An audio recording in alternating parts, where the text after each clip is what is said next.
Broadcasting from the business capital of the world, this is the Podcast Business News Network. And welcome back, everybody.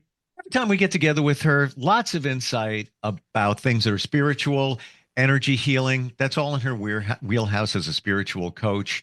She does Reiki, crystal bowl, sound bowl healing, birth chart reading. Today, something a little bit different. And I'm not even sure where this is going to go, but she's had dealings apparently with extraterrestrials and something called a walk-in soul. Um, I'm going to be honest, I'm flying blind here. I'm not even sure what a walk-in soul is, but I'm intrigued. You know, many of us feel certain experiences. We may think we've had another life. We may think we see things and then it was just a shadow, but maybe it wasn't. She is Jamie Serrato. She joins us today. How you doing? Great. And I love educating. I love teaching people about the things that I've learned about and that aren't necessarily information that's available to everybody to find out. I love the fact that more and more people are open to different types of things, especially spirituality. I was at a doctor's office yesterday and I don't know, a little conversation started. Two nurses were there. And for a moment, I was thinking they were going to think, oh, Steve's a little woo woo, something's going on there. But I stand strong in what I believe in terms of the universe supporting us and some other things as well. Has nothing to do with religion.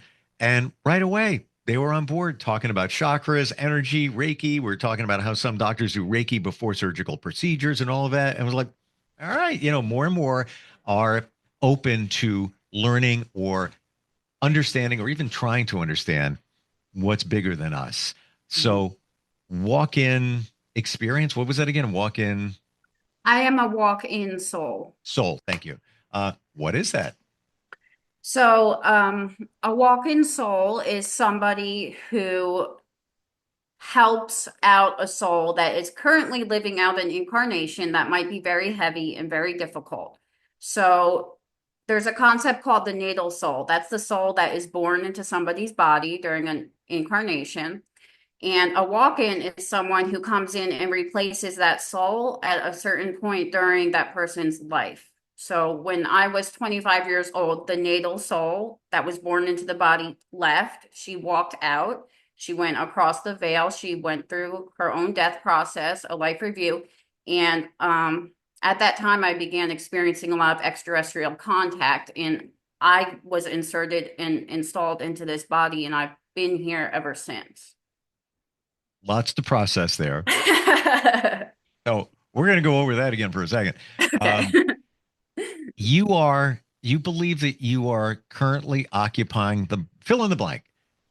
So another way to say it is a soul exchange. So my soul was exchanged with a person who was born into the body, and I walked in at a later point. So two souls, one body, one incarnation. Was it an exchange, a flip-flop? Yes. Yes, we switched.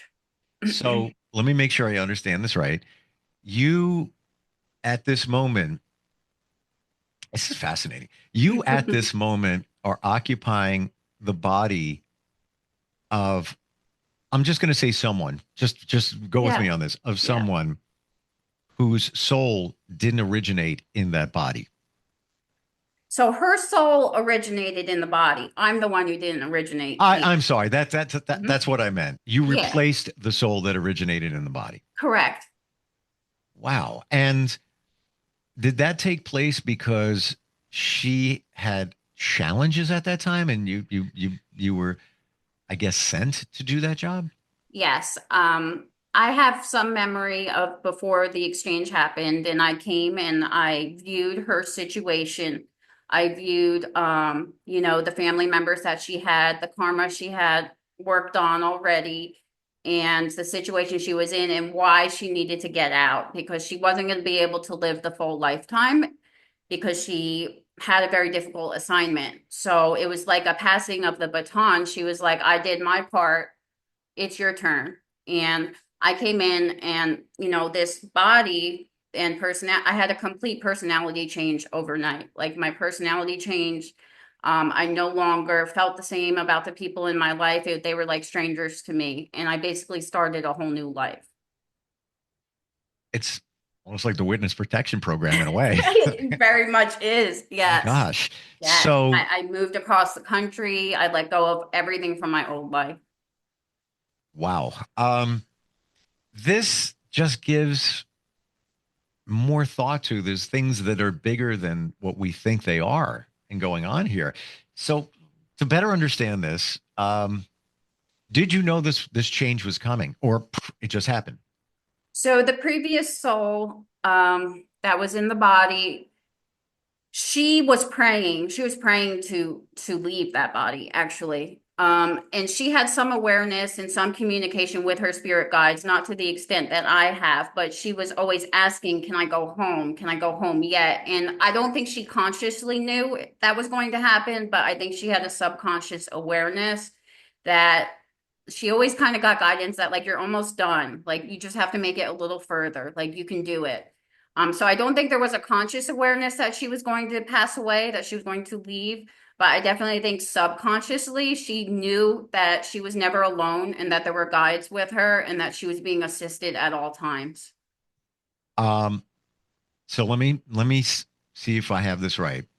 We have two bodies, obviously two souls occupying those two bodies. Her soul, let me do this again. Um, So it's one body and two souls. and two souls. Where's the other Yeah. body? hmm There's not another body. No, I Oh, came because into if the body that she walked out of. We switched. but you So said the I'm word, using her body, but it's now my body. but She you said transferred you said ownership of it switched. to me. Where's your body? So before I walked in, I was in Arcturus, in an extraterrestrial life form. Okay, yeah, because we were going to talk about that. Um, did you? Was it sort of a rescue mission in some regards? Why you showed up this way? Yes, she was undergoing a lot of trauma. She had a very difficult childhood and she was very tired and she was not able to complete all of the karma that she had taken on by herself. So when I Hmm. came in, it was very much like a rescue mission, like, hey, I'll take over. I will finish out all these difficult soul contracts you have, these difficult situations that you're in. And then after that, I will step into my purpose and I will finish out the lifetime in this body. Why you? Um, I was I was selected as well as kind of a volunteer, but from what I remember, I was in a classroom with other Arcturian children, and we all had to kind of decide who was going to go to Earth and do this mission. And I was selected, and I can actually like remember being cheered on, like go, like you can do it.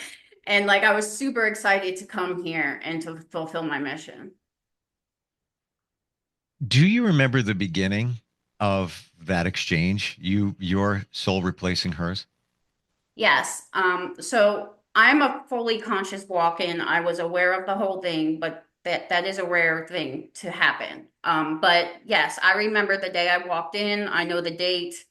It was January 20th, 2015. I know the approximate time. I remember being almost like a bubble and kind of floating down to the body, and the body was taking a bath. It was in the bathtub, and I heard a very loud popping noise. And at that point, the old soul disconnected from the solar plexus, and I went in, and I was in the body, and I was like, wow, this is amazing. Like I was very excited. I was like, I'm 25, I'm young, I'm beautiful, and I can do whatever I want. And I was all full of like piss and vinegar, as they say. Wow. Did it feel very unfamiliar? Like what's going on here? So I wouldn't say unfamiliar. I just had like this zest for life, like, but I was naive too. So I lost a lot of my inhibitions, right? So when we grow up and we're raised in society, we become more inhibited.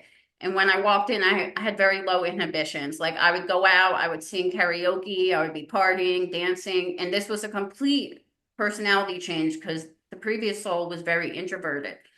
Um, but it took me a long time to get a hold of the psychic abilities because they all turned on at that time. were those innately yours before you did the soul exchange, or did you take over something from her? So she was very spiritual and she was very well studied, but she was more like a book knowledge person where she would study like books. And I have my own set of abilities that are very different, like with the channeling and the telepathy with my spirit team and all of that. So many new abilities were turned on when I came into the body. And I did lose some of her expertise in certain things because my memory was never quite the same. Is there anything that you took from her or that was passed on from her when you took over? Did you just take over her body, or were there certain pieces of her soul? I struggled with possessions actually, like her clothing and things. I didn't like to wear the same clothes she wore. I didn't like to have the same colors like around the house. I repainted the walls in the house I was living in. I got rid of most of her books and a lot of her things because it just didn't feel like my energy. And so it was kind of disturbing to be like living in somebody's home that didn't feel like your own home. And I had to make the reality my reality and kind of undo a lot of what she had created.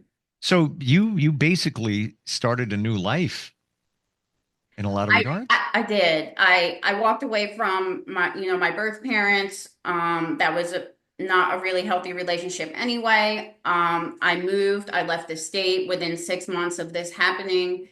And, you know, I now live like a completely different life. I don't really associate with anybody from before the walk-in at all. Did it feel somewhat natural and or comfortable, or was it just a what's going on here? I love physicality. Like I love being human. So I wouldn't say it felt unnatural. It felt exciting. Like it felt exhilarating to be selected and to be chosen to be able to do this rescue mission. Like it felt like an honor. Like you were reborn? Yes, it was like my soul was new again. It was childlike again, as though it had never undergone any of those traumas. See, I had an epiphany 2 years ago, maybe three, and I was in my garage and I was just staring out at some trees, and I was just it was kind of raining, and I was going to read a book, and I couldn't go on the deck to read. It was warm out, right? And I was going to just get a beach chair and just sit down and read. And I had this thought of we are spiritual beings in these human containers. These are just bodies. That's all it is. There's more going on there as opposed to the other way around. We are spiritual beings in these bodies. And kind of what you're talking about right there. You just occupied a different body. Yes, and being a walk-in, it's a concept that scares a lot of people. They think, oh, that person might be possessed, and it's very taboo to talk about. So I'm grateful to have this platform with other people who are so open-minded. But we are just souls in bodies, and yes, it's rare, but there can be situations where that soul needs to be changed out due to trauma and things like that. So, yeah, it's nothing to be scared of. And, you know, a little bit of my confusion on this planet is why it's so scary to people. But yeah, we have a vessel that contains our essence, that contains our soul. And I'm just simply someone who went through a huge shift because my essence was switched out entirely. How does one know that they may be occupying another body? And would you know? So there are some books, and there's actually a lot more books about walk-in souls now than there used to be. When I had mine, the only like real popular book was by Yvonne Perry. She wrote a book called Walk-ins Among Us, and you can definitely research, and I'm sure you can Google and find lists of symptoms that you may be a walk-in.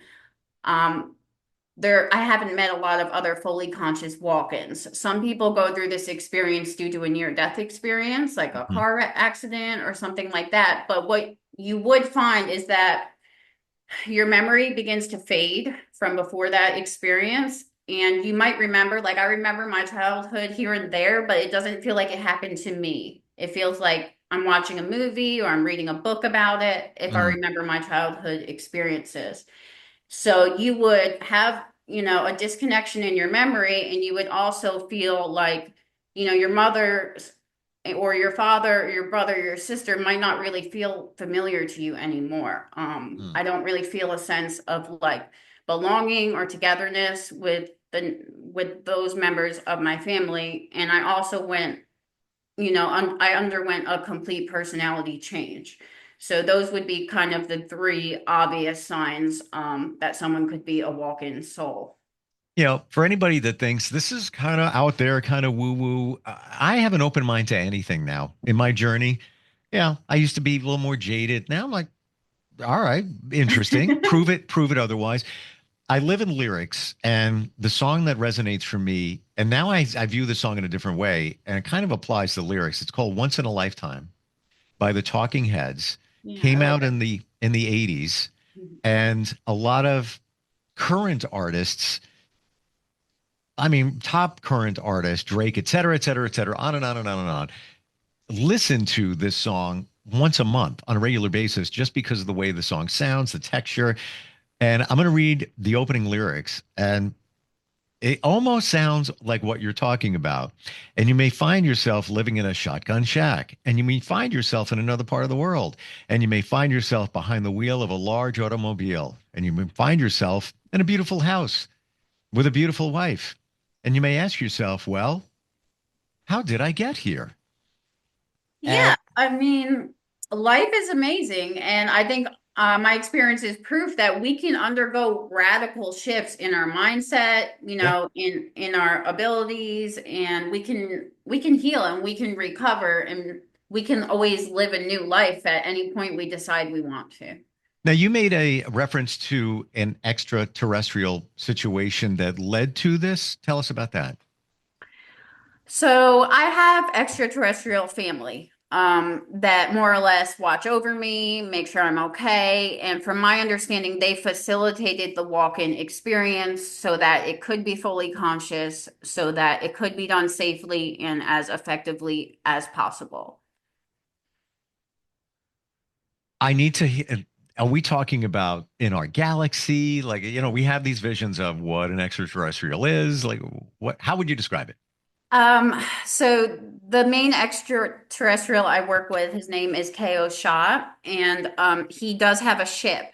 So he stations somewhere in our galaxy in order to assist and watch over people that he deems to be part of his family.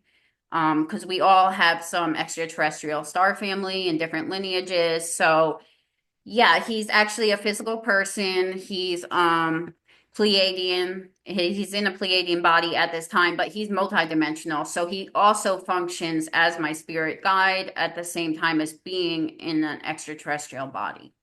Would you say that you had challenges in your earlier life, and then this person, do you know her name? You mean the The first person, soul? yeah. So I used to use the middle name, but it confused people. So now I use her name. So, but technically she's Jamie and I'm Marie. I really kind of identify more with the middle name. Okay.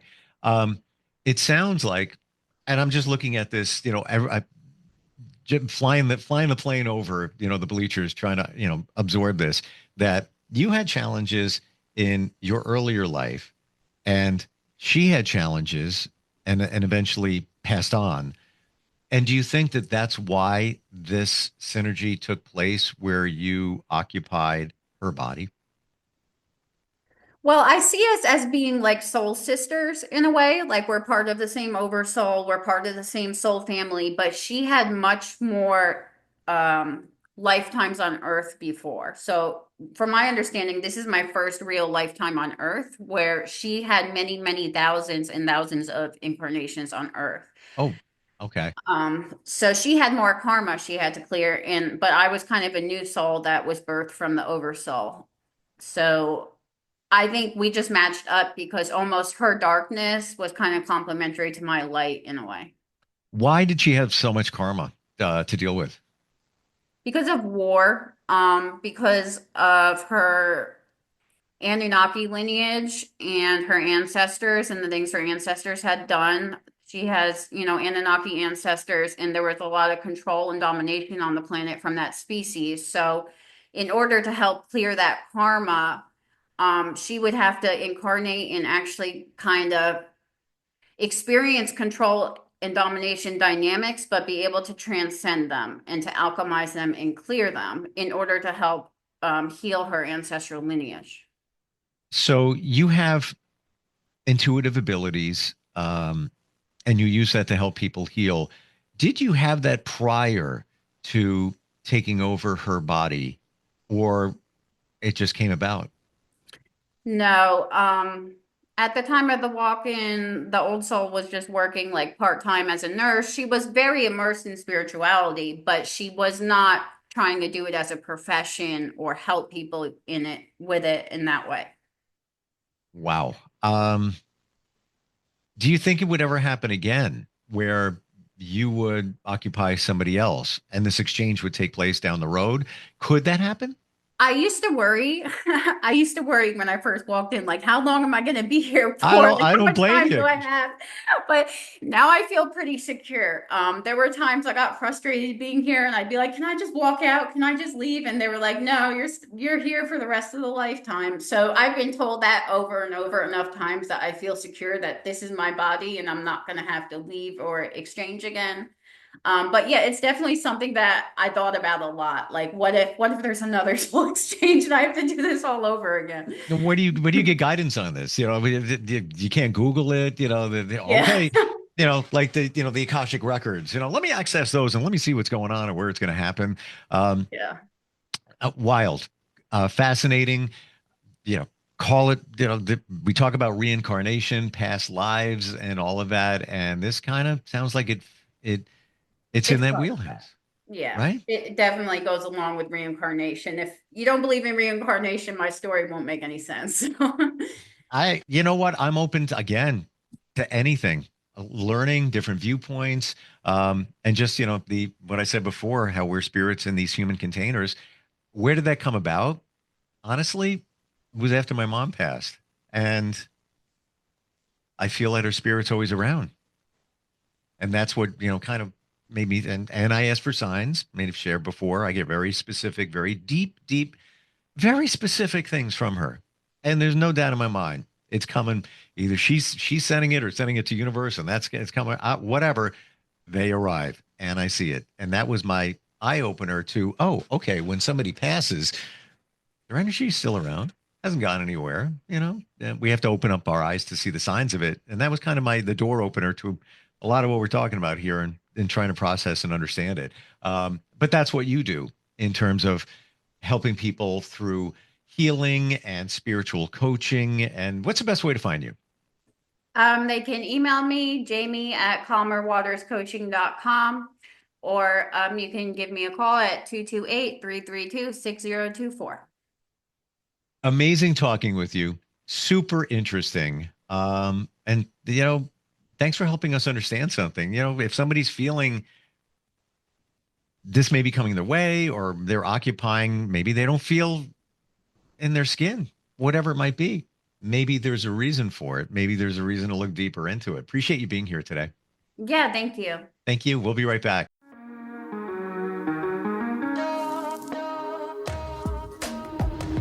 Broadcasting from the business capital of the world, this is the Podcast Business News Network.